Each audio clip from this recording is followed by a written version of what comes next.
একদিকে খলিলুর রহমান ঘন ঘন আমেরিকাতে যাতায়াত করছেন এবং দীর্ঘ সময় ধরে থাকছেন। অন্যদিকে এথিক্যাল হ্যাকার, হোয়াইট হ্যাটাররা, যেমন ধরুন ধনীদের সম্পদ লুট করে গরিবের মধ্যে বিলিয়ে দেওয়ার মতো, এরা বিভিন্ন সিস্টেমের বা সফটওয়্যারের দুর্বলতা বিশ্লেষণ করে পূর্ব সতর্কতা দিয়ে থাকে।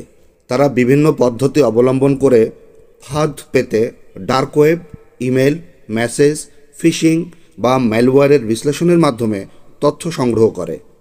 এক হ্যাকার সম্প্রতি বুর্কিনা ফাসোর প্রেসিডেন্ট ইব্রাহিম ট্রাওরেকে হত্যার পরিকল্পনা ফাঁস করেছিলেন। হ্যাকাররা শুধু মোবাইল বা কম্পিউটার নয়, গাড়ি ট্র্যাকিং থেকে শুরু করে বিমান নিয়ন্ত্রণ ব্যবস্থাও হ্যাক করতে সক্ষম। ইরানের প্রেসিডেন্ট রাইসির মৃত্যুও সম্ভবত এরকম একটি হ্যাকিং ঘটনার ফল। বাংলাদেশে 21শে জুলাই মাইলস্টোন কলেজের উপর বিমান বিধ্বস্ত হয়ে বহু প্রাণহানি ঘটে। কি আশ্চর্য!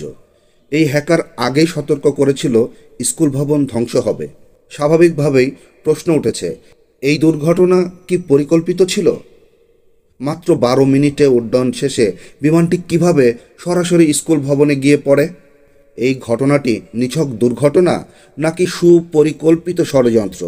আর ঘটনাটি এমন সময় ঘটেছে যখন গোপালগঞ্জে সেনাবাহিনী কর্তৃক গণহত্যা চালানো হচ্ছে, যখন আমেরিকার সাথে গোপন চুক্তির সব কিছু চূড়ান্ত হয়ে আছে, যখন পৃথিবীর যুদ্ধ বিধ্বস্ত দেশগুলোর মতো বাংলাদেশেও জাতিসংঘের অফিসের কার্যালয়ের অনুমোদন চূড়ান্ত হয়েছে, যখন সেনাবাহিনী একটি নিবন্ধনহীন রাজনৈতিক দলের চৌকিদার হিসাবে নিজেদের সকল গৌরব বিসর্জন দিয়েছে।